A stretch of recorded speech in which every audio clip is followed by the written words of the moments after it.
So, welcome, Juwana Jenkins. How are you today? I'm well. It's great to be back. Good to Yeah, see you again. yeah, you're making a comeback. Yeah, exactly. Thanks for the invitation to Yeah, continue our conversation. yeah, you were here. You were here a few episodes ago.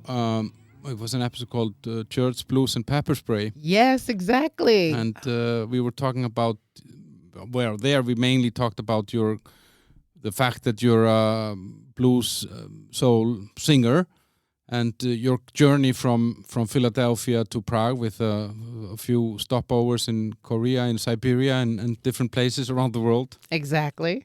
And but you are more than just a singer. Yeah, my singing is actually inspired by my number one passion in life, and that's actually being a lifelong learner. Mm. I am a student of life, and so when I'm not during the night, in the evening, I typically sing. I might sing, let's say, Thursday through Saturday, but Sunday, Monday, Tuesday, Wednesday, during the work week, during the daytime, I'm actually a university instructor. I also do coaching for our MBA program at the University of New York in Prague. And then I also do corporate training and corporate coaching. Mhm. So that's the whole portfolio of the services that my company offers. And they go really nicely together because I say that I communicate with or without music. So we talked about the communication with music, and then there's the other side of helping people to communicate themselves, giving them the tools to understand who they are, what their gift is, and what their contribution to the world is.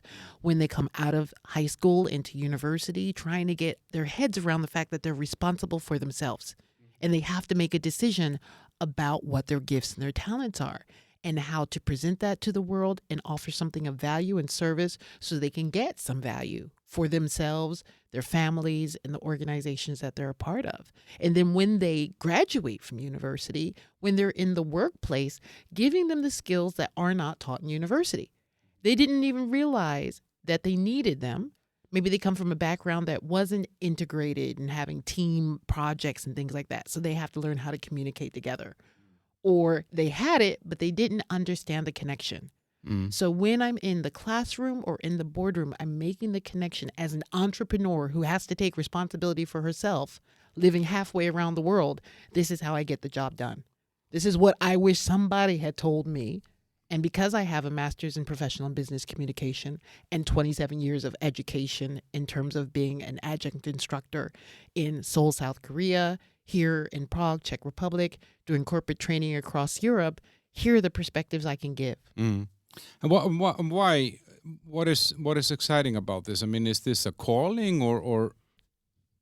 So, absolutely, I do feel that it's a calling. I love seeing the light go on in people's eyes and helping them to make the connection. For me as a professional, my motto is connecting people, ideas, and results.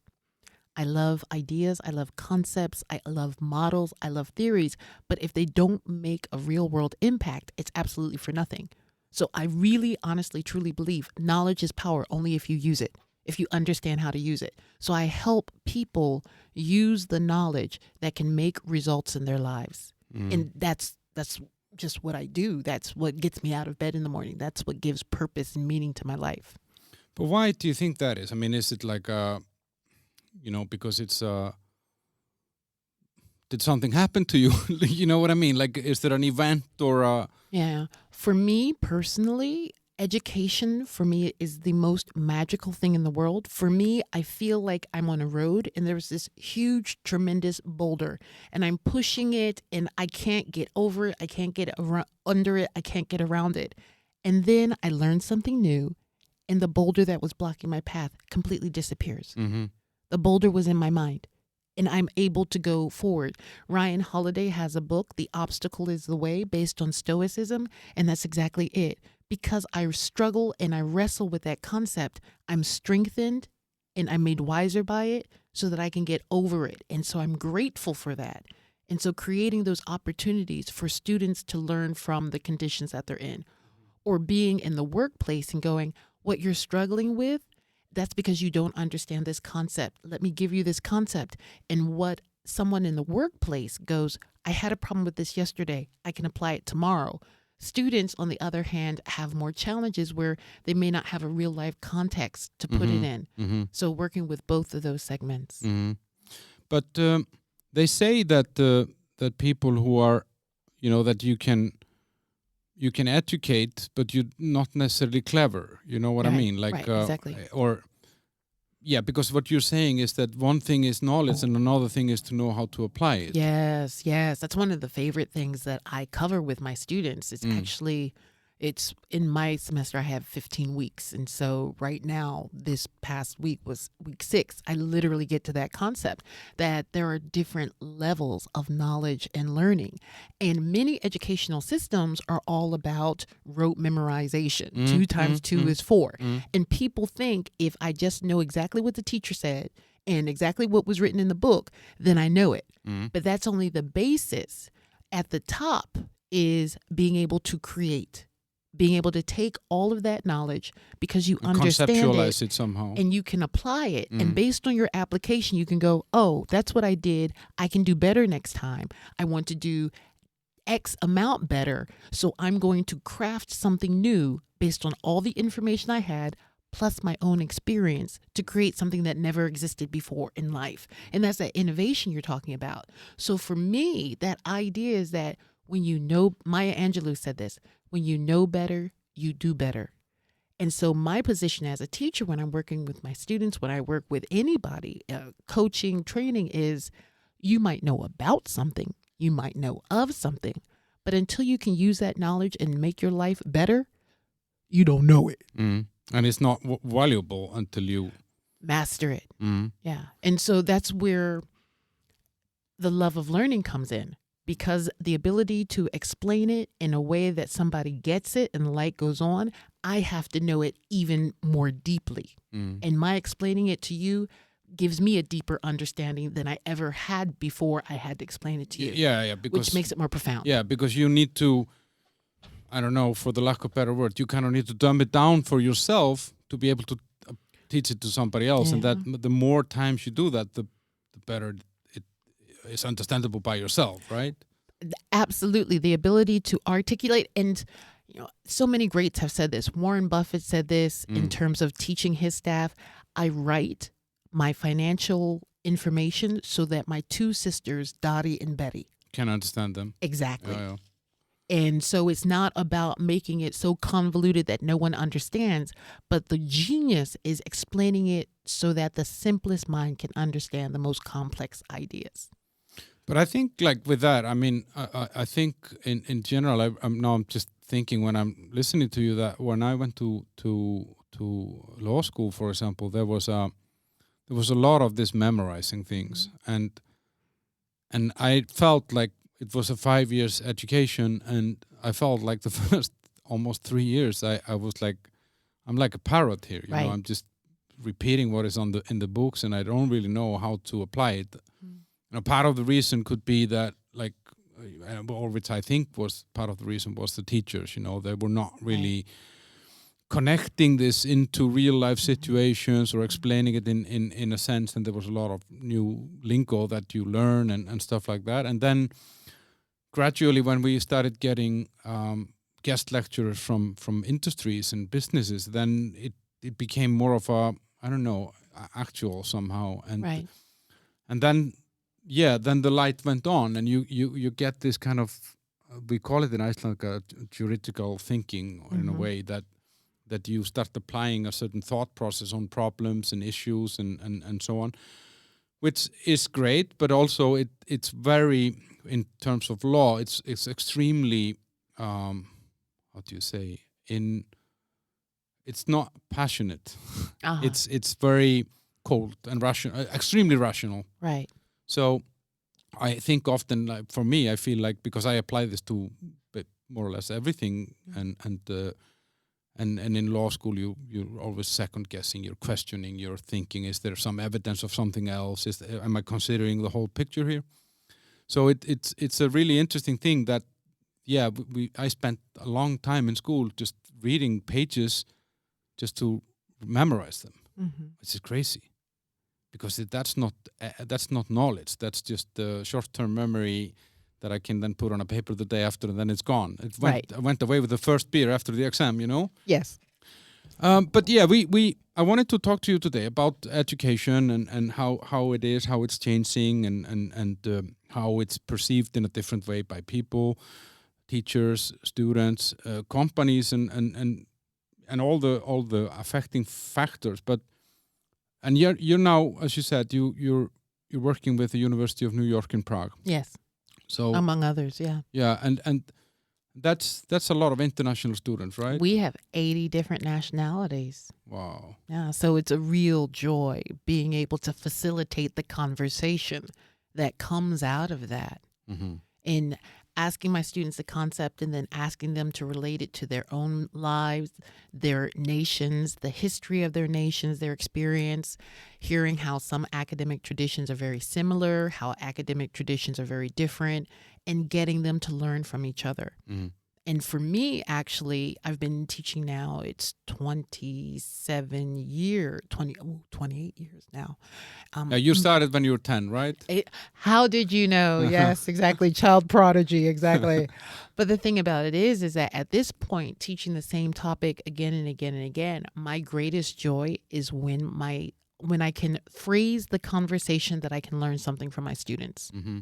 That they can give me a perspective I never saw. Mm-hmm. And then I can take that and then hand it on to someone else. Mm-hmm. That's very exciting for me. Now, you can't really record a podcast now without talking about the war in Ukraine. Yes. And I'm curious how that is affecting the students. And because yes. we've seen here in the Czech Republic and in Prague a lot of activism. Right. There's a lot of, it's an interesting thing. I know it sounds arrogant or brute or something, but Czechs went from hating Ukrainians to loving them in just 2 days. Like they dropped all their xenophobia towards Ukrainians, which I think is great because, I mean, they're doing it for, these are innocent people that are suffering. But there is also, on the other end, there are Russian students. And how is this conversation going on in school? And I mean...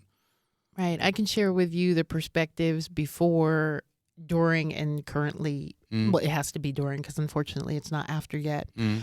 Prior to the hostilities and the tension and the invasion that led to war, it was very much from my conversation of being here in Prague now 24 years. Are the Ukrainian workers. If you go through any construction site, you'll recognize that people are speaking Ukrainian. If somebody has a cleaning lady that she wants to recommend or he wants to recommend, typically someone Ukrainian. So those are manual labor positions that were typically associated. I actually have Ukrainian students, Russian students, as I said, it's 80 different nationalities. And so I actually teach for the Erasmus program as well. And after 24 years here in Prague, I was actually asked to teach the Czech culture and history component for the orientation for the Erasmus students so that as foreigners, they could hear from another foreigner the significance of what happened in Czech history. Maybe something that would be uncomfortable or uneasy for a Czech to talk about or just be a normal part of life that a Czech wouldn't go into the depths because they don't see it with the eyes of a foreigner. But as someone from the outside, I can say, here is what happened historically and how it impacts people. So be empathic, be compassionate, because we've talked about dictatorship in Portugal. We've talked about oppression in Bosnia-Herzegovina. So with the understanding of what happened in your countries during your parents' lifetime, think about how much your parents and grandparents have influenced you, and think about how much 1938 would influence Czechs, 1968 would influence Czechs. And I say to my students, imagine going to bed August 20th, 1968 and waking up August 21st to tanks in your streets. And I said that in August, last week in August, and then the last week in January. And then February 24th, I'm about to do corporate training, and my colleague says, Juwana, it might influence the webinar we're having. Russia just invaded Ukraine. And so that was Thursday. And then Friday it was, oh, that's over there. But I had just taught the history in the chat, going crazy for my colleagues who are here in the Czech Republic and saying, we have colleagues in Ukraine. And that bringing it home, it's no longer the workman that I pass in the street or the cleaning lady that my friend has. Wait a minute. When I was doing Zoom lessons, there was a young lady in a beautiful home whose father went from being a manual laborer during communism to running his own company where the mother works, and he's providing a life for his children. They sit down at the table and they talk about their goals and their dreams. She was in Kiev when I was teaching her online because of COVID. Mm-hmm. Where is she now? Mm. And just my heart absolutely leaping out and going, where is my student? The one who gave meaning and joy and purpose and who taught me things and had aha moments because of what she learned in the process. And then it being real for me. But that was one student, fall 2021. And then last semester, it was fall 2020, fall 2021. Two best friends, one from Ukraine, one from Russia. Hardest working girls, hardest working students. So proud of them from the very beginning. I saw them on Wednesday before the invasion. And then when I saw them the next week, the Russian had disappeared. And her Ukrainian friend was saying, I'm worried about her. She hasn't been in school. I'm afraid to reach out to her. I'm not sure how she'll take it. Would you please write her? And then they were both at my concert on Saturday. And the Ukrainian girl said, look who I found. And so I've heard stories of, I'm sure we've all heard the story of the teacher, the person in a school who said to the Russian student, I'm not teaching you, get out. And when I was promoting ways for students to support the Ukrainian students, the dean of psychology at the University of New York in Prague said, would you please also be mindful that our Russian students are also feeling psychological impact? And I said, don't worry about it. As an African-American female expat, I made very clear to my students when I last saw them that there is a difference between the people and their political representatives. But not everybody has the intelligence to separate this, or and unfortunately we're seeing in some places, there have been doctors saying I'm not serving Russian patients, and there are hotels that are saying no Russians allowed in here. There's nothing like this going on in school. If like this girl that you said that kind of disappeared, she does that probably because she's shocked, and it's not because she's pushed out. Absolutely not. As a matter of fact, like I said, her Ukrainian friend was going, well, she had some issues with school and failing some tests. And the Ukrainian girl, I failed some exams too. Mm-hmm. It's just students being sensitive with school and then life on top of it. But we know that people have always discriminated, and they will always continue to discriminate. And they will look for any reason to do so if they already have that inclination. I'm just worried about how quickly this happens, like in general. I think like people just go in a matter of days towards, I saw there was a Russian pianist in Germany that was taken off a play, even if he had, protested against the invasion publicly. We're removing products. I saw somewhere Russian mustard. I didn't even know that they have mustard, but that's been removed from the shelves. And I feel like, if I was a Russian individual living somewhere abroad and I was treated like this, I would be actually, I think, more likely to think, oh, maybe Putin isn't so bad after all. At least he is not kind of excluding me or pushing me out to the fringes, and I don't know, I'm worried that in such a short time that this unfortunate war has taken, it could be a half a year or whatever, we don't know. Where will we be in a month? How will we be treating Russian people then? And I'm concerned about it. Right.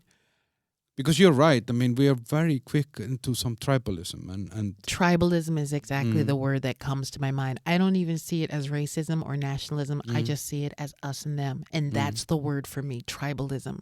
And really to gather around, protect my own, and I don't know you, I don't trust you.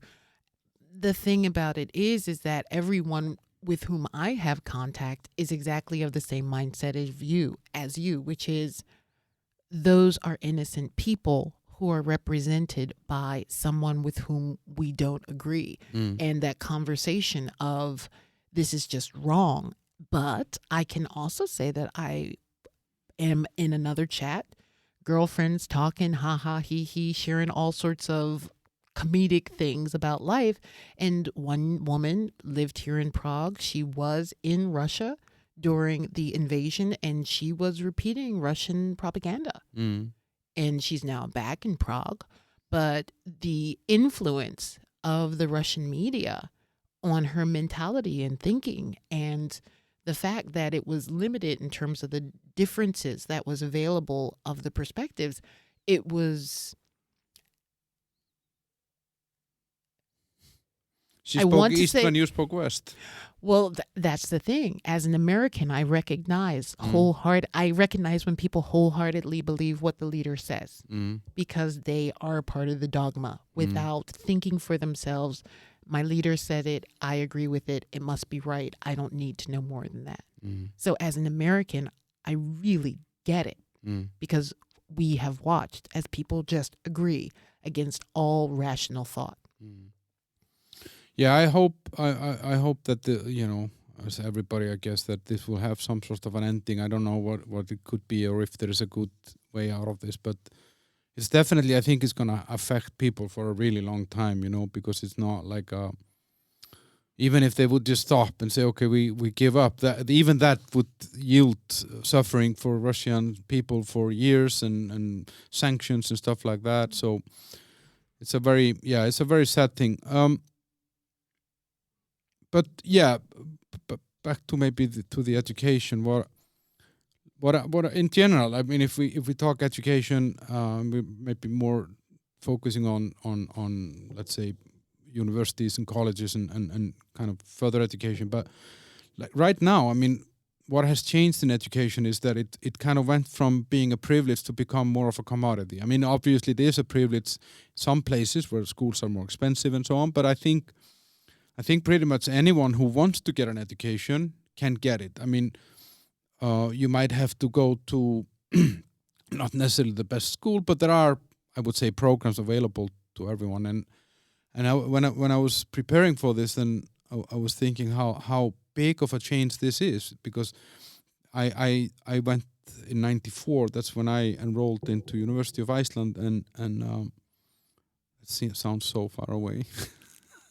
And then it wasn't like it was not everybody went to university. It was still like kind of and like from my family, there's not a lot of university degrees in my family tree or anything, and it's not because we are all very stupid or something. It just wasn't necessarily the road, So, and we see also other positive effects, like we see much more women in schools that like 50 years ago wasn't the thing. And it's not just people from the right family and right color and whatever, it's becoming more available, right? Right. And so we're actually quite similar in this regard. I am also, I'm not sure if I caught this in your family tree, but I'm first generation college graduate along with my sisters. And so my parents, my father went to a vocational tech school. He did his high school concentration in electrical as an electrician, basically. And he got a job on the railroad immediately after graduating high school. And he worked his way up from the absolutely lowest of the low lineman positions. And then whenever there was a promotion available, he didn't necessarily want to take it, but he wasn't going to be managed by someone who was less capable than himself. So he took the position to eventually becoming a consultant for railways that wanted to expand into where there were no railways. So someone who had practical working experience, who could explain how it would work in the field when there was a college person who did not have that knowledge. They had the degree for the engineering, but they didn't have the real world. The real world. Exactly. So that's who raised me. And my mother was first a dental hygienist, and then she went into working in ophthalmology, being basically the assistant to the eye doctor. So no college degrees on that side. And they worked very hard so that we could get a college degree so that we could have new opportunities open to us. And that's where I think you're talking about that shift. I went into university 4 years before you did, but I went to a state school in the United States at Pennsylvania State University. And the difference in the economics is mind-blowing. I also teach at American University where students can come on a semester abroad. And I was asking them how much they pay for their degree right now.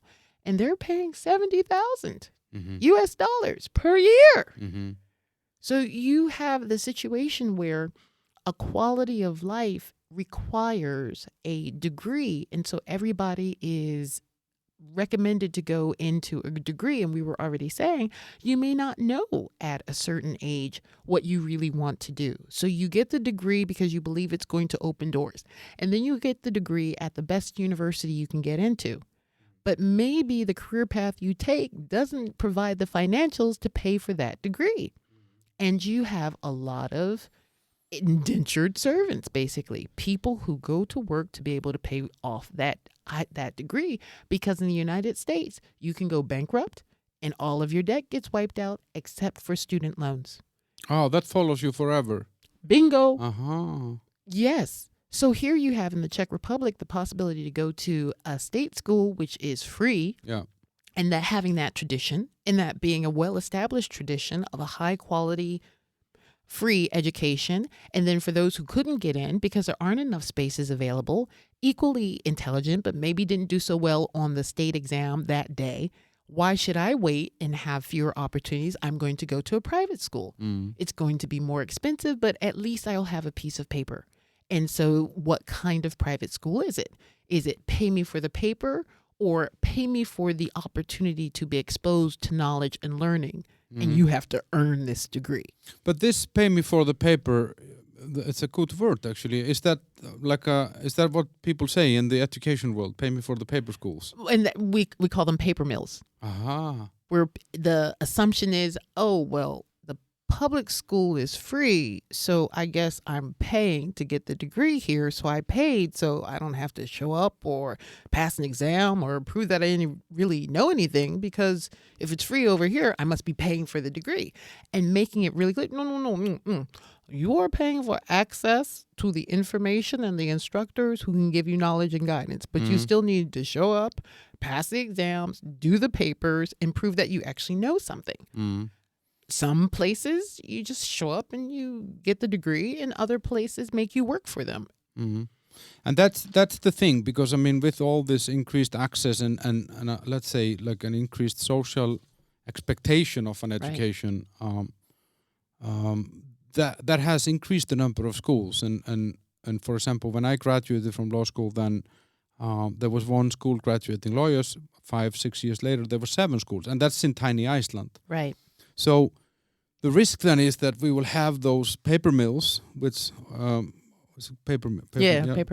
That because school is business as well. There is someone who owns the school. There is someone who needs to pay the salary. There is someone. The money doesn't grow on trees. So you can't run a school, I guess, that is paid and no one ever graduates, because then no one will sign up and pay those fees. So there is always this balance between being rigid on let's say exams or qualifications of the students to make them graduate, versus the pressure of saying, guys, we have to have a 80% graduation rate or 70% or something, otherwise our business case doesn't work and people won't come to this school. Well, it's also about the business model. Let's think of Harvard, Yale, Oxford. It's actually in their best interest to be rigorous, or they lose the clout that comes with the name. So where is your modeling in terms of your business and where you position yourself on the market? For what do you want to be known? If you want to be known as top tier platinum, then your position is very different. So for example, there are places where, for example, there is a big conversation about grade inflation. No, it's not possible that everybody gets all A's. You need to seriously think about what we're doing here because this is not it. And then there are other places where the grading technique is very hard for someone not to get an A.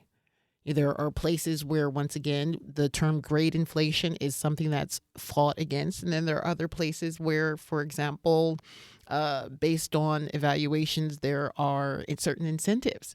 And so the incentives having an impact economically in terms of the decisions that are made. And then there are places that have been a part of scandal because it was really found out that this top-ranking person got this degree here. And how is that even possible? It doesn't make sense. How, based on the facts, that just doesn't compute. So the range exists. But does this change? I mean, like, do you think were there paper mills in 30 years ago, or is this a newer thing? You know?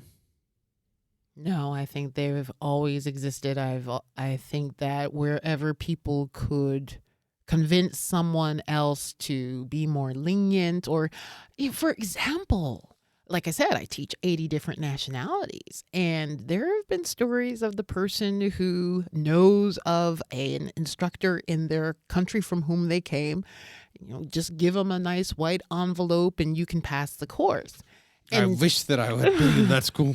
And I say to the students, I said, you do realize that you're getting a raw deal because you just paid money. They don't have to do the work, and you walk out just as stupid as you were the day you walked in. So the only person who's getting scammed is you. You understand that, right? But so you just paid money to play on Instagram for a little bit longer, or play a video game for a little bit. That's what you just did. And so that's the immaturity. Yeah, but if you tell that to an 18-year-old. Exactly, because they don't understand the power of knowledge. They don't have enough life experience to understand the tool. But the weapon they are wielding in their hands if they're able to think critically. But because they're not, then they think that they're getting away with something.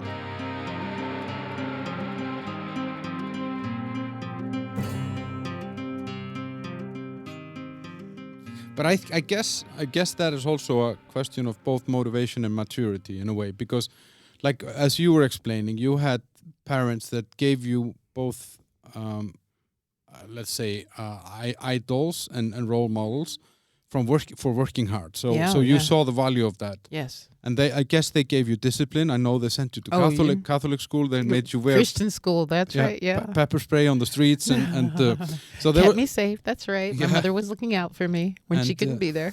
And then I guess also in that kind of environment where you kind of have to live up to something, you need to be independent a little bit and work hard. It gives you a chance to mature.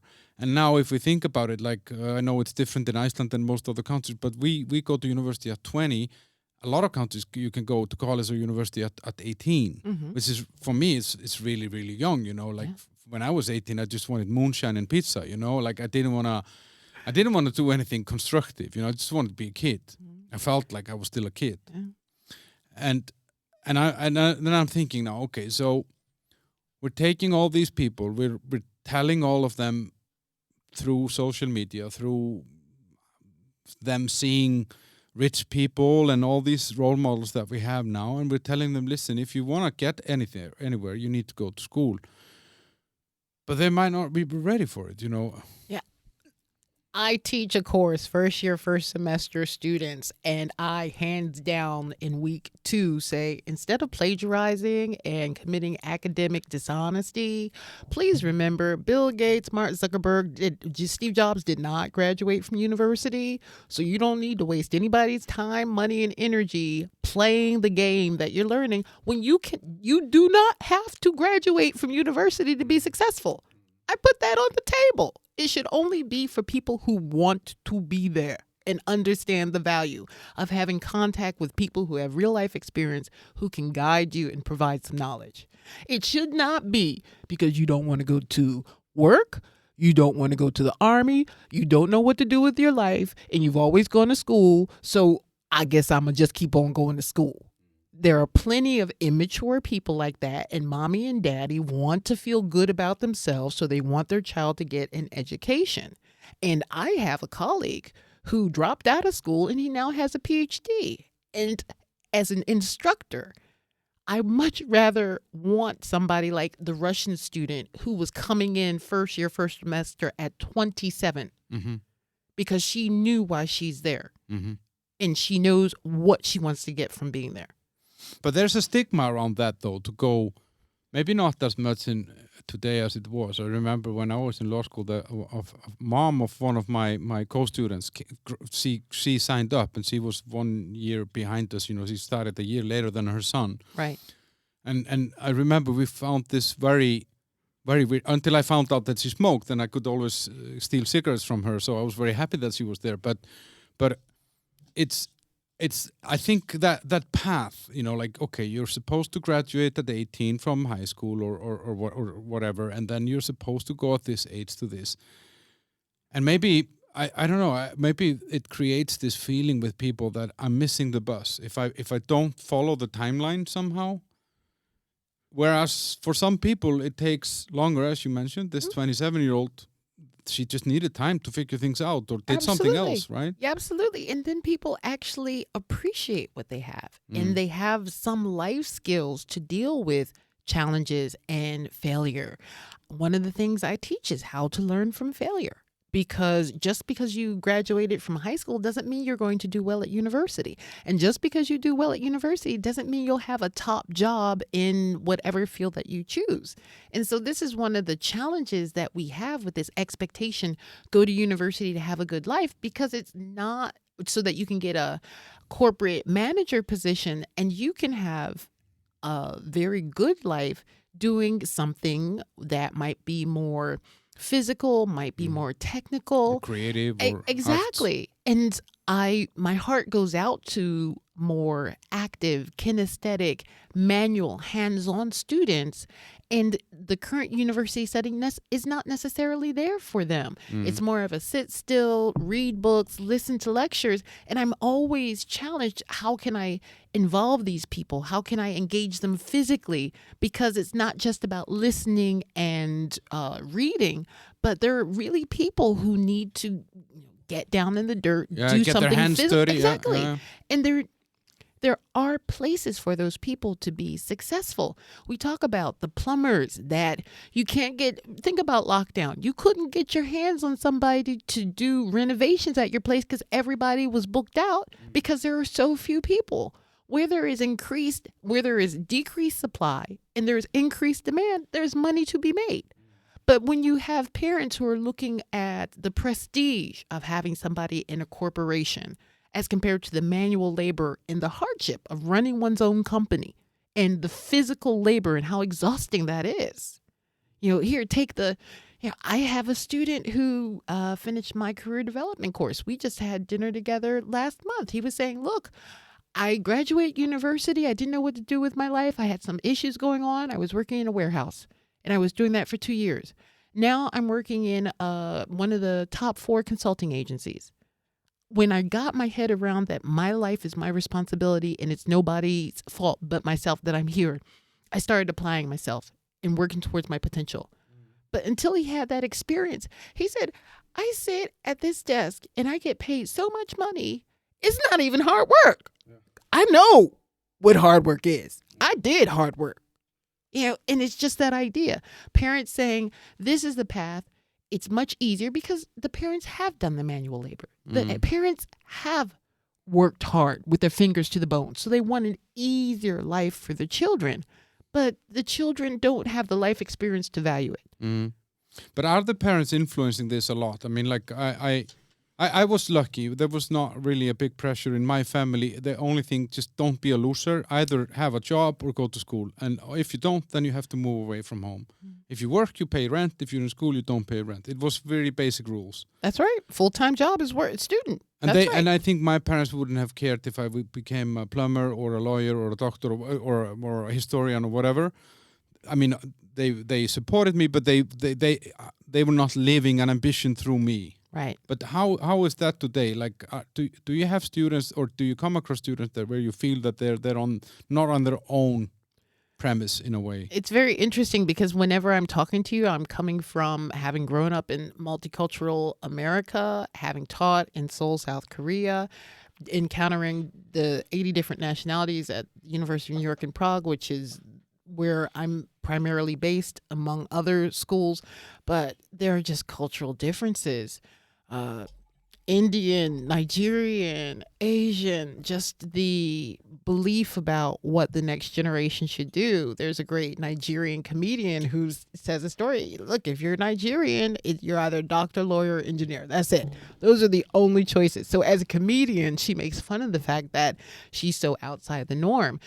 South Korea, literally, I started my teaching career at the high school level in Seoul, South Korea, and I was, as an American, just shocked that after school there was a study room, there were monitors to watch the students, where he would press the button, table 452, I see you sleeping, wake up. No. And then after they would go from the study hall, then they would have their own private tutors at home, and then they would do their homework and they would go to sleep and they'd get up and repeat it again, because the idea was that their education opened the door for the entire family. Mm-hmm.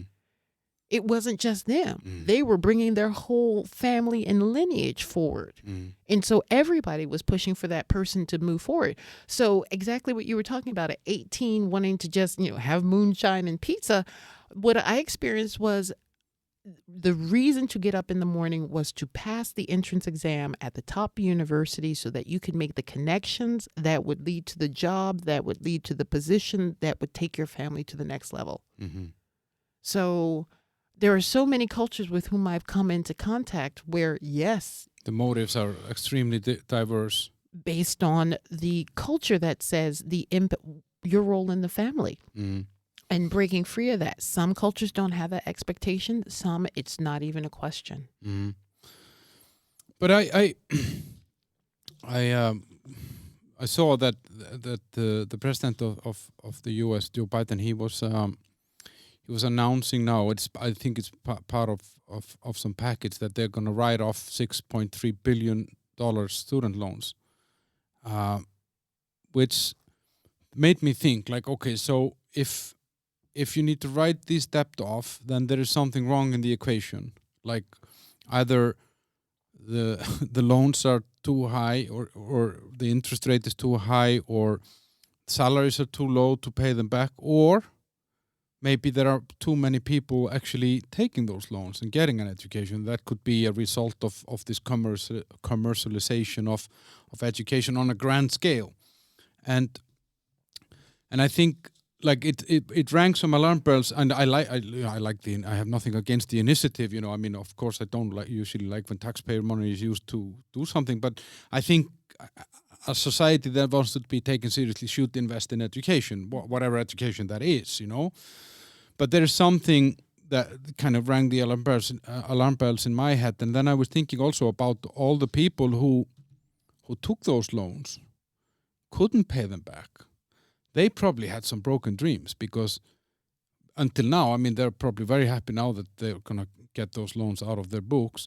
But, they took an education with a promise from the society that now you're going to get a job, you're going to be set for life, and everything's going to be great. And that's how it was in the old days. You would get a corporate job and you would stay until you're pensioned, and then you got a watch, and you played golf, and then you died, And those people have come into the system on with the idea that they would get something, and then they can't even pay the loans, and that probably means that they got a position that wasn't what they wanted. So it can easily turn from being a dream into a nightmare, right? Or a broken dream, at least.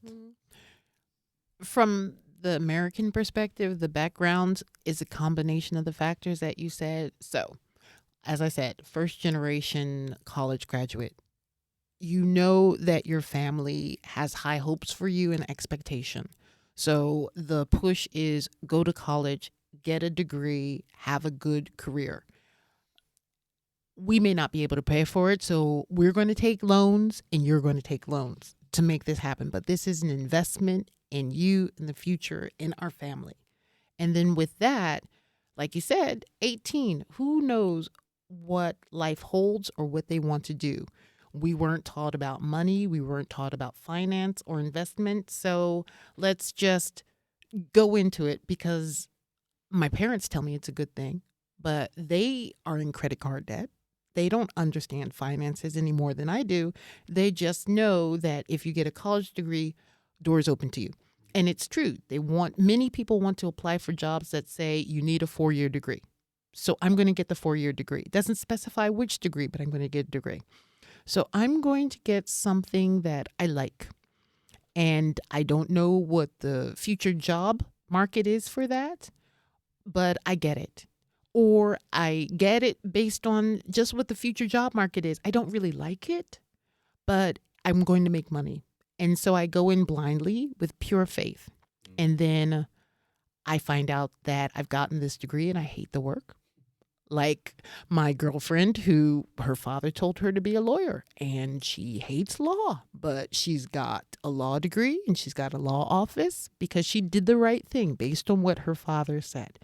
And now she's stuck in that life. It's a good life, but it's not the one she chose for herself because at 18, how do you know what you want to do? But you have the student debt from undergraduate school and law school. And so that has to be paid. So what's going to pay better than law?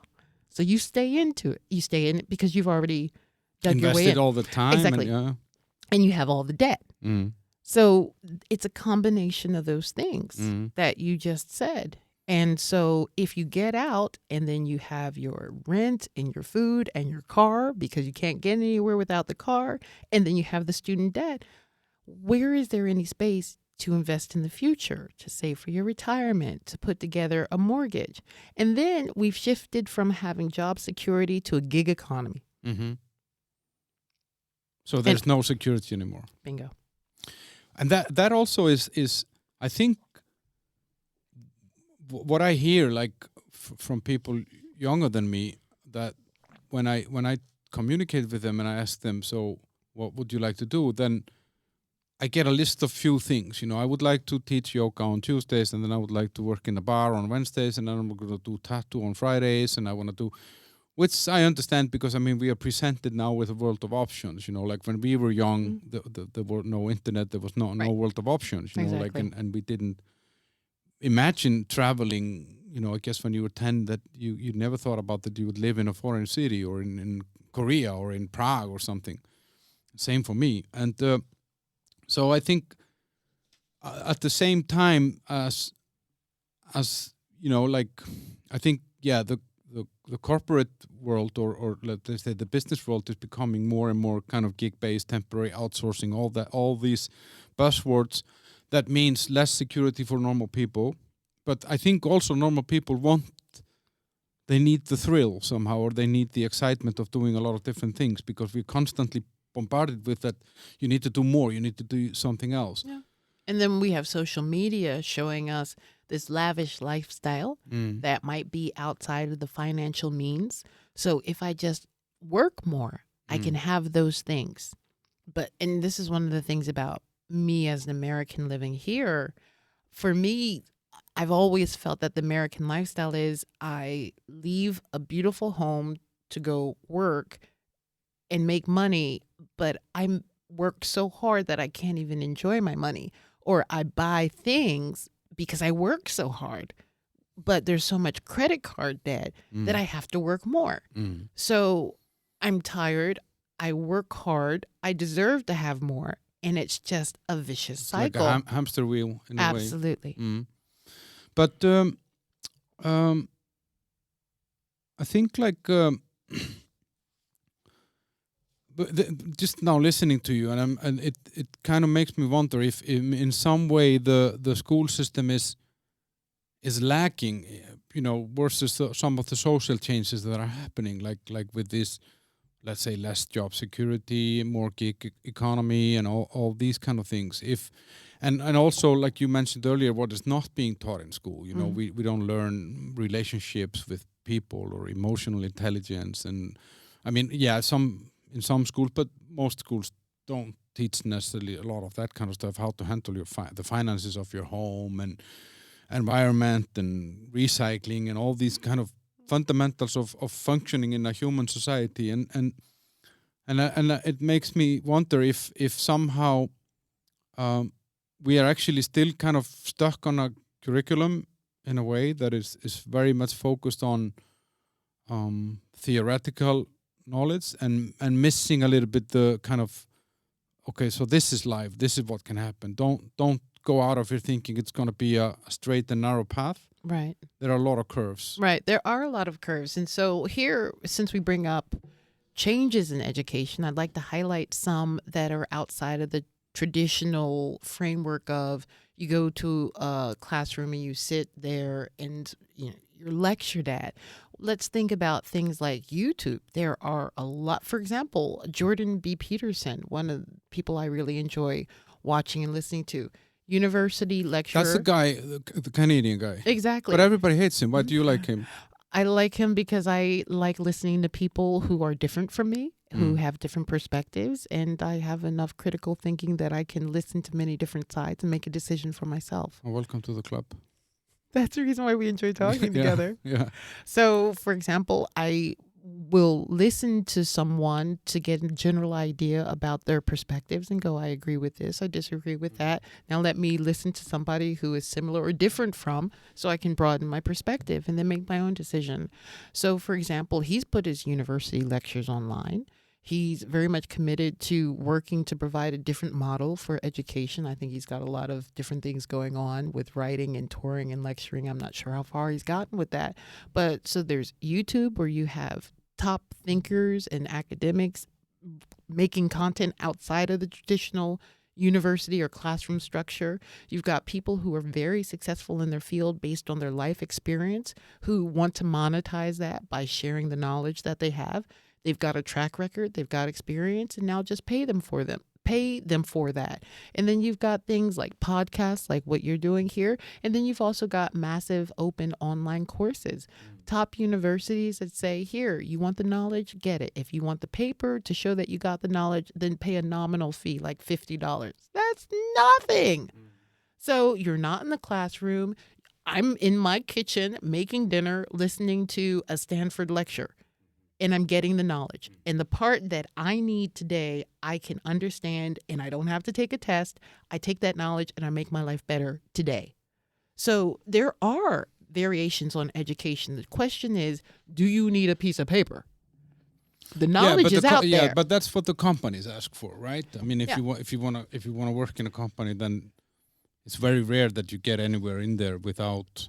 But the thing about it is that this is where I think the world has changed. Because we have the technological tools, a lot of companies are startups, and they are based on people who left corporations, who were tired of that experience. They saw the world had a need, the digital tools to be able to do things. You don't need a radio station to have a broadcast anymore. You just need a laptop and a mixer, and you're good. Mm-hmm. And so I think with the technological revolution and all the tools that the internet has made possible, there are lots of startups, there are lots of innovators and entrepreneurs, and they don't need the paper.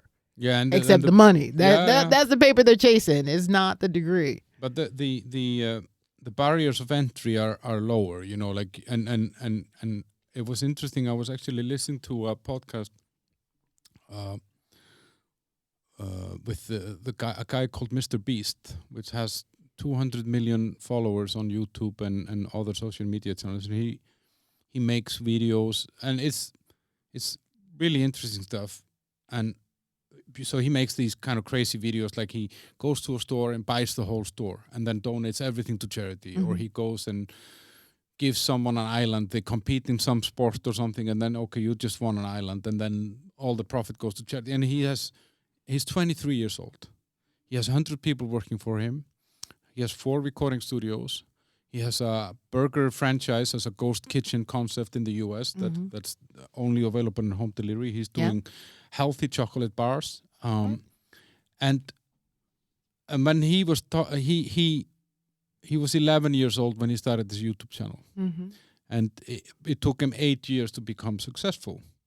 But during those 8 years, his mom was telling you, go to school, go to public school, go to community college, do this, do that. And he just went to his car outside when he was supposed to be in school, and he was editing videos and uploading and stuff like that. But he put in, it was not like a lucky punch. He put in a lot of work. But it just listening to this guy, though, I thought about, okay, so 20 years ago, no one could have had a career like this. And it's so beautiful. And it's all his own work. Yes. I mean, obviously he has a great team, and he didn't, give any discount of that. He said, without the people that I have with me, I couldn't do all that I'm doing today. But he had the skills to create and keep a team. Yeah. So again, but he wasn't made for university. This guy didn't need university, and university didn't need him probably either. Absolutely. But that's actually an interesting thing, because I didn't think about it like this, that, there is a lot of this kind of informal education, or let's say know-how, knowledge that is out there. And it's never been more accessible, because, I'm holding my mobile phone here, and through that device, I can access all of the world's history, all of the world's knowledge. Yes. But I use it to take pictures of dogs. And beautiful dogs they are. Sweet, lovely dogs they are. Yeah. And this is the whole point. Like I said, I do university education as well as corporate training, corporate coaching, and then I'm an entrepreneur on my own. I know my temperament. I would many days like to just sit with someone with experience, say, here, let me pay you, and these are my specific needs and questions. And I want the information I need. I don't want to wait for all the information. I want results now. And so the important thing is that education is whatever you can get your hands on. And that you understand that with all the technological tools that we have, number one, education must not stop when we get the degree. It's called commencement. It's the beginning for a reason. And that's part of the conversation we're having. People understand that they have to take responsibility for taking themselves to the next level. That they're only going to go as far as they're willing to take themselves. And if they wait for their professor or their manager, they're going to be stuck. And so education has to be, I need solutions. I need tools. I don't care where I get them, but I'm going to get them. That has to be with the definition of 21st century education. Because I want to create the life that I want, not what my parents tell me, not what the corporation tells me, but the vision that I have for myself and the gifts and the talents I want to give to this world. Yeah, and there have never been more tools available to us to do that than now, right? Absolutely. And like this guy, you can create a YouTube channel, and you can create content, or whatever, or you can do an online restaurant, and you can cook in a basement kitchen somewhere, the most beautiful meals in the world. You don't need to be high street anymore, because you can tap into a delivery system. I mean, there are so many ways of creating something today which weren't there. But then I think, okay, so if we think about it this way, that the world, okay, we do have those big corporates, and they are, some of them, very big and very dominating, but there are also, a lot of startups, a lot of smaller things, and a lot of smaller puzzles into this big picture somehow, behind every technical giant, there are probably like 200 suppliers of some technology or something, and or 200,000 even, I don't know. And then it makes me think, like, okay, so if we look at the traditional education system, as we say, that if education is based on schools and universities, are they ready to get people out that will, because most of my teachers, for example, university, they were like 60, and they had theoretical background, they had very limited real life, or like, let's say, working experience outside of the university. And then on top of that, we're watching some of the most dramatic changes in society structure, technology, and all that. So I'm just thinking, like, how can someone who, I don't know, went to university around the same time as me and you, is now, in my case, close to 50, in your case, close to 30, is now teaching kids, but the education is 20 years old, and he or she has been there, You know what I mean? Like, is there any chance that traditional education kind of gets out of date? Well, I think there's a big danger of that, and it's depending on the administration of the school on where they want to position themselves. I've been a part of the conversation where, sorry, Juwana, you need to update your syllabus. We need references that are 3 years older, 3 years old max. Where are the new materials? Mm-hmm. And I'm grateful for that. There is the life experience from talking and doing work in corporations, and then also looking at the resources. With us moving online during COVID, going to online resources, such as, for example, Perlego, can't get to the library because everything's locked down. So being forced to get resources that are online, and those being more likely newer resources. Or you're talking about another place that doesn't have much competition, is maybe more established, more traditional, and going, look, it's algebra. How much has changed? Mm-hmm. So if you've got something set like English grammar, maybe the books and the material aren't as dynamic. Whereas you've got something like technology or digital media, and you've got resources that are changing. So it's a question of the school, how competitive they want to be to attract students, attract the quality faculty that attract the students. But I guess also in some way the market would take care of it on the long run. In I don't know, if you have school A and school B, and school A is kind of out of date, hasn't followed the trends. School B is very up to date and is graduating better students. Then eventually those who go to school B will get better jobs. And those who go to school A will say, oh, I'm not going to, nobody wants to go to that school. I mean, I guess the market somehow regulates it eventually, right? That's my understanding, that you take a look at the graduates, you take a look at their success, you have people who say, I want those kind of results. What type of program did they go through? I'm going to try that program so I can get similar results. With whom did they study, basically? And so I really like the saying that a university isn't known by the quality of the people that they let in, but the quality of the people that they graduate. What is some positive net effect? How much can they do that they weren't able to do before? So it's not about the admissions process, but the graduation process. But you mentioned, like, for example, or how is that with the corporate world and universities? I mean, is that like, are corporates involved somehow? I find it really fascinating, the trend that there are a lot of companies that are creating their own universities. There are several companies who are just going, the universities are not preparing people with the skills that we want. We're now getting into this. Like like some big... There are some, even here in Prague, there are a number of schools that were created by companies saying, we need these skill sets, we need this mentality, we need this training.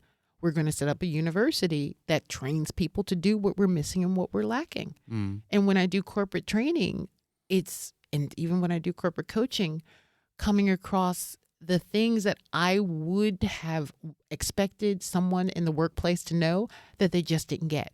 And that knowledge, that skill set, communication skills, critical thinking skills, proactive skills just fell through the cracks because they're going from one educational system into a different corporate setting.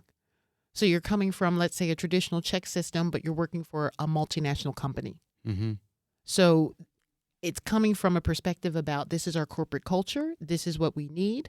Some people from our home country have those skills, but we always need to take people to the next level in terms of professionalism. What might have gotten you in there is not enough to make you a successful manager. There's a difference between an entry-level position and a management position, and we need to upgrade those skills.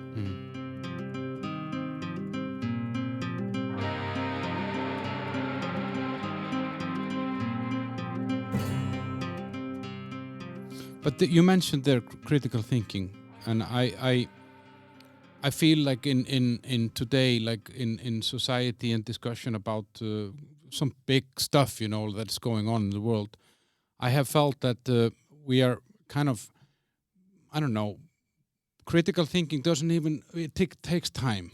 Like if you want to apply critical thinking, it's not something that you can necessarily do on the spot. It means that you need to, get more data, gather things, and think on the big picture. Is this something that you think is missing in the school system somehow, or has become secondary or something? Well, see, From the educational tradition that I come from and that I am in, knowing the needs of the corporate setting and what I'm doing in the university setting and what the people with whom I work do, the idea is that there is a belief that because I can Google and get all the information, that I have all the answers. Mm. And so the ability to interpret that data, not just find that data, that is what the competitive advantage, the added value that a university is supposed to bring.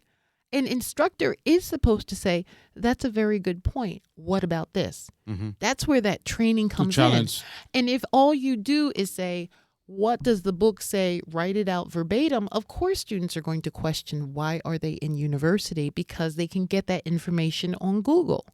So that's what university is supposed to be doing in the 21st century, helping people to think critically, to interpret the data and use it as knowledge. If it's not being used, it's not power. Knowledge is power only if you use it. And you have to know how to use it. You can have a chainsaw, but you can hurt yourself.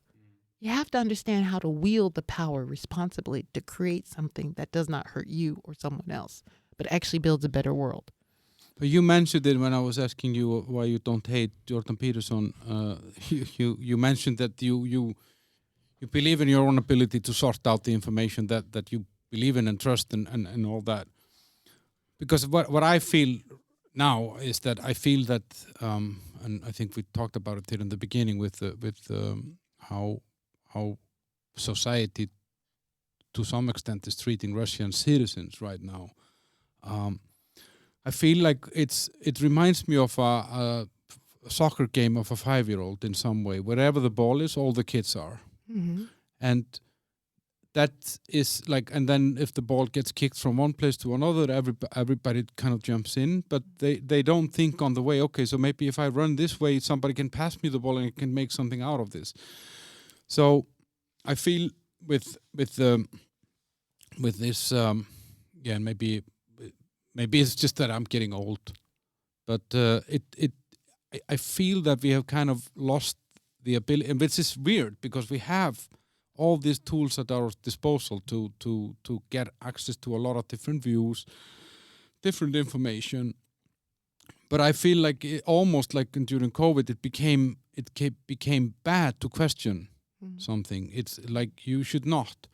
And as an example, it's a very interesting thing. I posted like a picture on one of my social media accounts, and it was a picture of Tom and Jerry, the mouse and the cat, and so the mouse was hitting a dog. The mouse was called NATO, the cat was called Ukraine, and the dog is Russia, and the mouse was hitting the dog in the butt with a stick.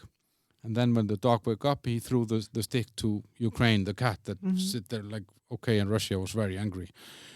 For me, like, okay, and I got a lot of flack on this, like, oh, you're supporting Russia, and the point of the moral of the story is actually, I feel like we invited Ukraine to a dance, and then an old bully boyfriend showed up, and we kind of ran away in some way. And I think Ukrainian people probably feel like that a little bit because we kind of been flirting with them. You want to be the EU, we want you in the NATO, and blah, blah, blah. And then when shit happens, we are kind of, we can't really get involved because, this and that and blah, blah, blah. I mean, of course, we're supporting with sanction and all that. And that the response to this was, oh, you're defending Putin, or it's all Putin's fault. And I said, yeah, but also there is another side to this. Whether I like Putin or not, it's not necessarily relevant to that point. I don't like him, but we have also put NATO on the doorstep of Russia, and even the American president said 99 in Congress or somewhere. He said, once we put weapons in the Baltics, then we might get into trouble. And now, maybe that is the trouble now. So, but I feel like in this case, you are just supposed to do like everybody else, and even if you find something that maybe points to a different direction, then it's not really right. It's politically incorrect somehow. Do you get me? I believe that nothing is black and white. I believe there are shades of gray and there are nuances. And the question is, who is able to perceive those nuances? Who is comfortable with being uncomfortable with ambiguity and uncertainty? And that no one is 100% a saint and no one is 100% a sinner. And if I'm not comfortable with my own negativity, I will never be able to accept yours. And I just see it from a very human perspective. You know, it's us, we, good, them, bad in the conversation. But we are not all good and they are not all bad.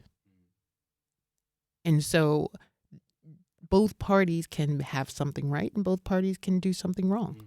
And that's just humanity. But when we deny that, we deny other people's humanity. And that's what I think is fundamentally at issue. That we can make mistakes and they can do things that are right. If the lack of empathy, of compassion for all sides, all parties involved, period. But it's much easier to manipulate the conversation and the thought and the flow when things are oversimplified. And I feel sometimes with this, that with the kind of a narrative and for me, censorship is whoever wants to censor information from me, no matter how uncomfortable they are, he is telling me that I'm not clever enough to know what to trust, what not to trust, to make my own judgment. You know what I mean? You're not going to make the judgment I want you to make. So yeah. I need to control the outcome because I need to have you on my side. So I'm going to give you exactly what you need for you to be on my side for your own good. But schools have always been the fertile ground for kind of, let's say, questioning the establishment. And, you know, like if we look back in history, you know, we had school riots, we had school revolutions, a lot of, let's say, democratic changes throughout the world have been kind of, they've started within the university grounds. I don't know. Is that gone? Is that I don't know what your vision are. The visionaries not there. Do you know what I mean? Young people who have time, energy, disposable income, no full-time jobs outside of thinking for a living, no children, no mortgage. A young, energetic, active person who has some knowledge about theory, who wants to live in a better world and believes, because they don't have the historical context, can go out into the streets and protest and riot and make a noise because they have that youthful energy and perspective. It needs to be tempered with wisdom, insight, and experience. So that's the reason why we need all different perspectives. But, you know, if we think about November 17th, 1989, if we think about the 60s and civil rights movements, it's always been that youthful perspective which believes they can change the world. And it's necessary to have that energy. But it also needs to be tempered with some wisdom. Not so much wisdom that it gets in the way of change. And I was listening to a podcast with a very powerful civil rights movement person. I want to say it's, I can't remember. I want to say it's Nikki Giovanni. And she was just saying, you know, it's young people's era. It's their fight now. It's them going about protesting and making the world the way they want. I've done that within my generation. And now it's time for them to take the lead and move our culture forward. But do you think that this still lives within the university environment somehow? Because I don't know. I feel like I miss this a little bit. I miss that raw energy that came from that environment to challenge the establishment, to challenge the politics and the policies and fight for something. You know, I mean the protest against the Vietnam War. That these were, you know, to a large extent university driven and stuff like that. And I don't know. I feel like this is less visible, at least now. do they don't care anymore, or do they get what they wanted in the end, or Well, coming from the American perspective, I don't perceive that actually with things like gun violence in the Mm. United States. I see the students who had to deal with the results of Columbine, of Parkland, being very vocal and being very active in terms of the life that they want. I think the students are acting in response to the needs of their generation and their circumstances. yeah, We yeah. Because weren't so we talking don't have Vietnam War now, so there is obviously not. exactly. So the students of this generation will be speaking out against Ukraine. The Mm. students of Mm. this generation are talking about Black Lives Matters. It was Mm. called Black Lives Matters in this generation. Previous generations, it was the civil rights movement. Mhm. Previous generations, we looked at the gay rights movement. Mhm. So students are responding to the time where through their life experience or their studies, they realize this isn't the way the world should be. This Mhm. isn't right. This isn't fair. We call BS. Mhm. Yeah, but it's just, and you're right actually. When I think about it, I mean, like maybe it's just the topics are different right now, I and think they're so. not as they're more maybe a little bit more local than they're global, because luckily until now we have most of the wars that we have been fighting have well, it's maybe this is a very ugly way to say it. Let's just be honest. We haven't cared so much about the wars that have been fought around the world as we do care about the current one, because for And whatever reason that is. that has been a big comment on social media. How is Mm. it possible that everybody's up in arms and it's not considered Mm. unprofessional, Mm. or it's fine to post about this, for example, on LinkedIn, Mm. whereas when it was other Syria, population, yeah. exactly, Mm. that it was inappropriate, unprofessional, lacking in objectivity. Mm. So we do need to take a look at the different factors. Like I said, one of the things that makes me aware of this is because I'm living on this continent and I just taught Czech history, twice within a 4-month period. I have Czech colleagues who lived through this, whose families lived through this. I have Ukrainian students. I have Ukrainian colleagues. So it feels much more personal than when I have not had any contact with people. It's not right. It's not fair. But once again, we're talking about tribalism. We're talking about not in my backyard. This is literally next door. Yeah. And that's 800 kilometers away from us. exactly. So that's what makes it personal. Mm. And when it becomes personal, it becomes relevant because this is how we are as human beings. And so I think what we need to see here is not the criticism. Well, of course, it's more nuanced. It's more complex. It's not just black and white. Oh, this is bad that everybody cares. This is good that, it's how do we make it personal? How do we make it relevant? That's how we activate and motivate people to care when we personalize it. I hope I actually hope that the outcome of this, which I mean obviously hope that this ends soon, but I hope that I I like to some extent all the social activism and corporate responsibility reaction to this conflict. But I really, really hope that we carry that with us into the next one, because I think in the end, a lot of wars and a lot of conflicts are, if the money starts hurting, then that's when people start thinking, okay, we need to find a different way to settle this.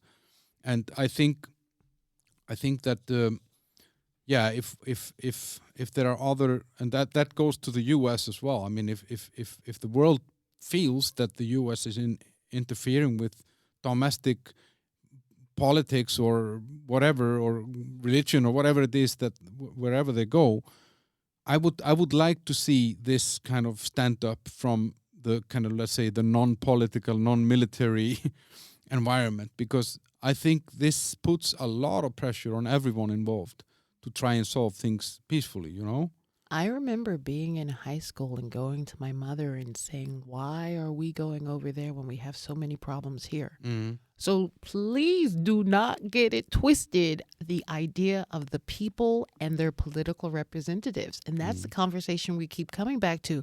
Don't confuse the Russian people with their government. We have so much violence and poverty. So we have so many issues here in the United States. Why are we going halfway around the world to intervene in other people's politics and issues? And when I was in high school, the question was, why are we policing the world? And it was the idea that we're a superpower, and if we don't do it, someone else will, and they will intervene, and then we'll lose our influence and our power. But when we can't even take care of our own, why are we going halfway around the world? And so this question is once again happening. Russia being the huge power that it is. I've traveled through Russia. When I went from Seoul, South Korea, I got on the Trans-Siberian at Khabarovsk and went all the way through Siberia, Ulan-Ude, over to Lake Baikal. I was there when the Russian ruble collapsed. I saw the people lined up in the street. I met the people in Siberia. I saw what it was like there.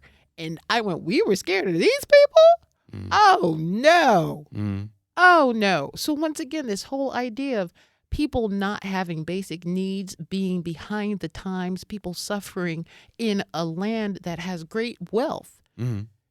And there being a disconnect between the behavior of the government internationally, globally, fighting for dominance, and the basic needs of their citizens not being met. Yeah, I mean, I think that's the unfortunate thing in this, that the real victims are always going to be the regular, Joes and Joannas and Juwanas and Almars and everything. Absolutely. Because, the politicians, they keep their job and they even get praised for creating peace. And then the military companies made a lot of money, and then the construction companies will make money from building all the buildings again and all that. And the only one that loses is the ones that lost their sons and fathers and brothers and their babies and their siblings and sisters and moms and whatever. Jobs, houses, everything. I mean, imagine these people who are now driving away with maybe 3 suitcases and they don't know if they can ever go home again. It's such a weird thought, Well, I actually had dinner last night with a colleague, and he introduced me to this lovely Ukrainian woman, and she has a company here. And the last time I saw her, we were working together, having a great time. And he just said she comes from Mariupol, and her hometown, the house she grew up in, has been destroyed. She's got her family here. But this isn't the way of life that they were accustomed to. Where do they go from here? And the statement, oh, well, at least let me go back to my home country, maybe not my hometown. And he was just really saying, can you imagine the place where you grew up being destroyed and it being gone? But that's the reality of someone who I just saw Saturday night. Yeah, it's crazy. It's really sad. Little bit back to we kind of went a little bit off track here on this. There's nothing off track here, but kind of going back a little bit on the education and that part, because I mean, as we said in the beginning here, it has changed a lot. I mean, like the availability, the access, and you mentioned there's a lot of non-formal education available online, courses, speeches, people that are sharing knowledge. There's never been more stuff around. So.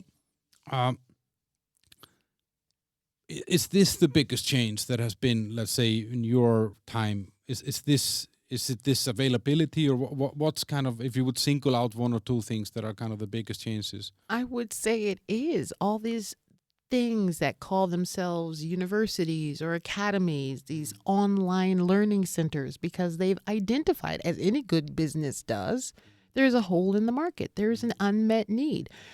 Traditional university with reading, writing, arithmetic, and you memorizing what the teacher or the book said is failing a large proportion of society. How do we tap into that market to meet that unmet need? Make money for ourselves, empower the people that we teach, and then have a good business model from that. And one of the things that got me into training was recognizing that with the skill set I had developed as a lecturer, I could provide some knowledge, some way of connecting real world experience with the knowledge that they need to be able to do better the next day. And then on top of it, I went into coaching because it was clear you can't go into a training situation for 2 days and suddenly you've mastered the skill set. No, you need some ongoing support, making the connection between what was covered with what you need to do as you go further on in the journey of applying and learning from application, and then that process of mastery. And I think that's where the opportunity is. Acknowledging that just because you learned it today does not mean you mastered it. Many people think they know everything just because they have a piece of paper, and then they get enough life experience that they understand, I'm just at the beginning of learning. And it's only learning through doing. And that's where the opportunity is. Making the university setting a place where they do things. And the business world understands that if you have people with enough experience, they'll want to do more and how to meet that need. And they won't want to necessarily sit still and listen to a lecture and not do anything. And so It's I think activating them. It's about engaging them. And it's about giving them the tools. That knowledge is a tool to craft and create a life with. Not to go in one ear and out the other and you forget about it over a beer the next day after the test. Yeah, not like I did. Don't be like me, kids. Whomever is listening, just don't be like me. I was really lucky. But where is it gonna go? What do you think? Like, if you look at the education and the need for education and education institutions, like, I don't know if we meet here in 20 years from now. Well, I think certainly we've gone online, and if we want to remain competitive, we need to incorporate the online learning. I actually got a kick out of using Zoom because I could have students put things in the chat. And so I could actually have a record of what they thought, and I could bounce back to it. These digital tools, Google Documents, Google Sheets, collaborative learning. That's what we're doing in the workplace, and bringing those digital tools into the classroom so that it's a hybrid formula. We have the connection, all the things that happen live in person, and then we work collaboratively together, just like we do in the workplace. I have worked with organizations, 1,200 people, a business support center, and they service the entire world from Prague. Same thing with their colleagues in Budapest. So they're working in virtual teams. They've never met their team members. Their person to whom they report are on a different continent, 6 time zones away. That's the world in which we live. And we need to prepare students for that. And the thing is prepare students for a world we can't even see coming. So giving them the critical thinking, analytical tools to be able to innovate. That for me is knowledge, to be able to innovate. But is there any risk that if we adopt technology even more into the education and development of people, that we lose somehow some of the no, Juwana's phone is ringing. So who was it that said in the beginning, I'm on flight mode? Well, exactly. That's my 6 p.m. alarm. I practice intermittent fasting, so my eating window has just opened. Now your eating window opened. Yeah, exactly. Congratulations. Yeah. I've done this fasting. It's at the beginning it was really hard. I was counting down until, okay, now you can eat. Anyway, yeah. So with the technology, I mean, as we move more and more into technology, and I guess that COVID had a massive impact on expediting. It's called expediting. Speeding up the process, right? Right. Absolutely. Yeah. But we lose something with it as well, because we lose a little bit of that dynamic that happens when you're in the room. Right. And that's one of the things. My pianist actually is a teacher at the conservatory, and his wife is a teacher, I think, in the elementary school. And he was just saying he perceives the difference now of those people, and we were talking about families before, the impact of parents. I have a friend who has, let's say, an 8-year-old, and she's there at the computer making sure her child engages. If you don't have parents that make sure that you are engaged online, you can fall through the cracks. And even at the university setting, 2 years on Zoom, I can perceive the difference between people who were paying attention and taking responsibility for their education and the people who were just sliding by. Their level of proactive contribution, I perceive the difference. I know from other educators and parents, hey, I'm on top of my kids. Not everybody is. And not everybody can be. And as an educator, I can perceive the difference in terms of their level of maturity and proactive ability. But what about like the social skills? Because I mean, like when school for me was a lot. You learn to behave in a group. You learn to respect. There may be some hierarchies or whatever that happens there, and I learned that you don't lay your hands on girls. And these kind of basic things that obviously maybe are taken for granted, but they are learned. They are learned group behavior in some way, and that you don't steal someone's lunchbox, and those who do, they are not good people. That the certain values that come to us. Maybe the necessity for it at university level is less, but still, I mean, we're expecting those people to go out in the world and apply their know-how and knowledge and to contribute something. Is there any risk with a future of more digitalized education that we compromise this? Or maybe we won't need it. Maybe the corporate world will adapt to it as well. I don't know. That's a really good point. While you were saying that, I was thinking of my colleague whose son actually has his PhD in psychology. And he's gotten into this niche of providing social skills for the awkward, introverted males, how to interact socially and engage.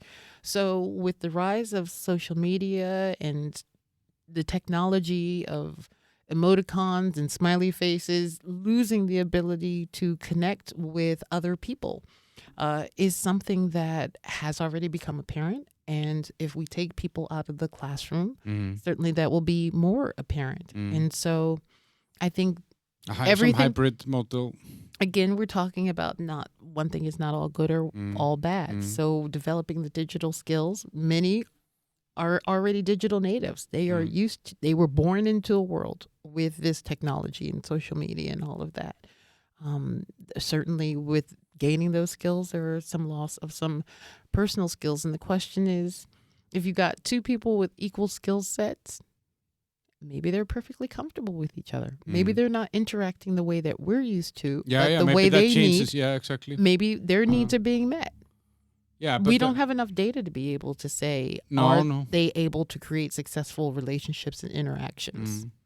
But as we have the different generations together, that's where the friction comes in, the expectation. And I've had conversations with managers. Why don't they just get up and walk down the hall and have a conversation? Why am I getting this chat message as compared to just resolving it face-to-face or by telephone? There are people who never pick up the telephone. All they do is send text messages. And so that's where I think the real issue is, being able to connect with people who aren't exactly like you. I remember talking about this with telephones when I met my girlfriend the first time we went out for drinks. And I mean, she's not super young and she's in many ways old-fashioned, but she is younger than me, 10 years younger than me. And I called her the day after, and she will never forget this because she looked at her phone. Why the fuck is the guy calling me? What's wrong with him?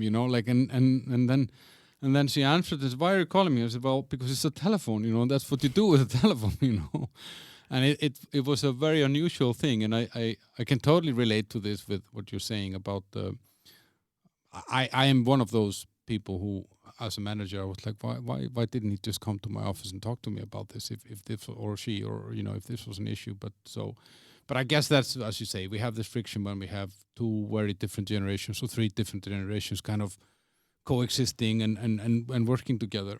But you don't think that we'll just be injected with a chip and we will have all the world's knowledge in our brain? Why not? But do you think it's... You can have the knowledge, but it's the wisdom that's missing in the world. Yeah. And that's what the role that I think education is providing, because there's knowledge plus experience equals wisdom.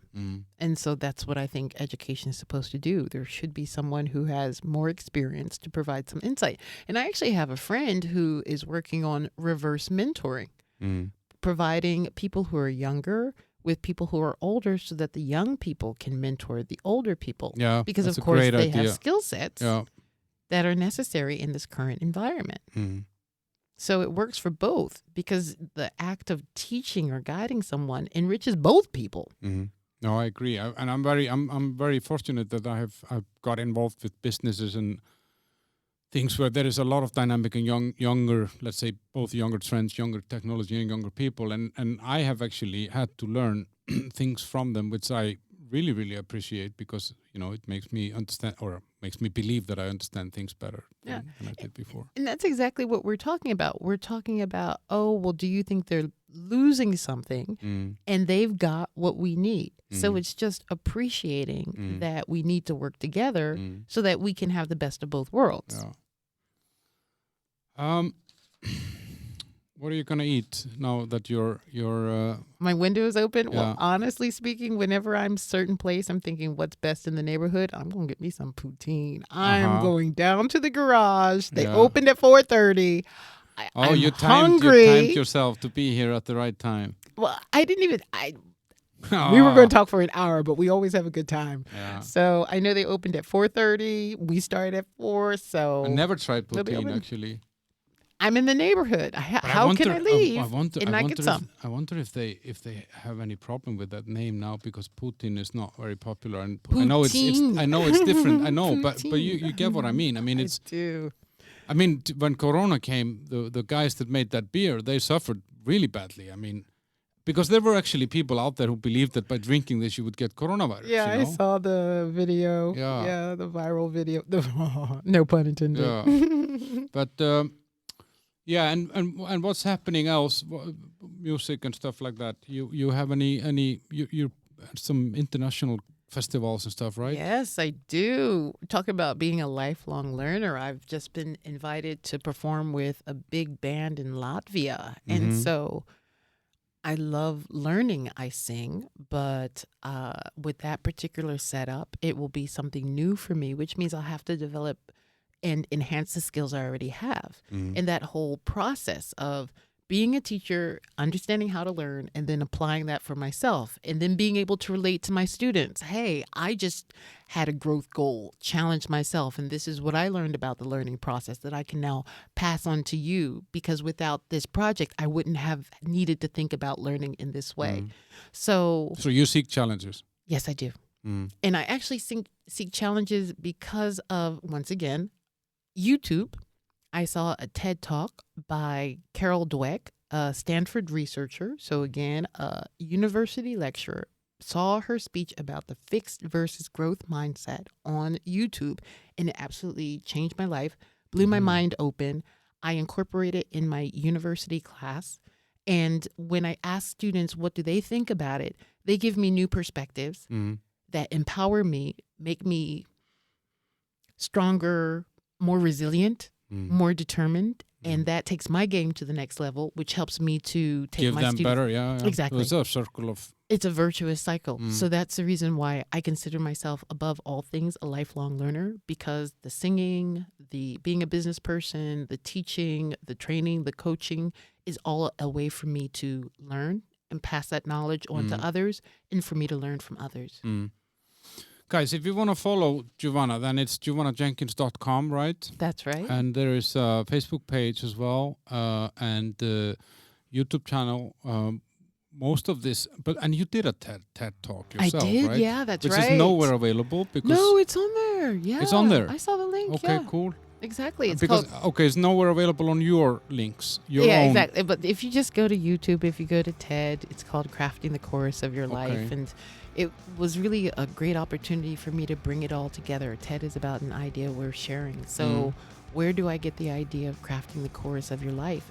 As a teacher, how do I make sure that students get it and they keep it? And that's the knowledge that I bring in writing a song. The chorus is the thing that sticks in your head long after you're gone. So what do we want to stick and remain in people's minds that can empower them, that can lift them up? So catchy chorus. So catchy. It's got to be. Yeah. It's got to, but it's not just catchy, that it actually gives a message that can sustain, so that something that's going around and around in your head is actually something useful, empowering, uplifting, at least if I'm going to write the chorus. That sounds good. Thanks for coming. Thank you for inviting me. Bye. Always a pleasure to talk to you. Bye. Bye-bye.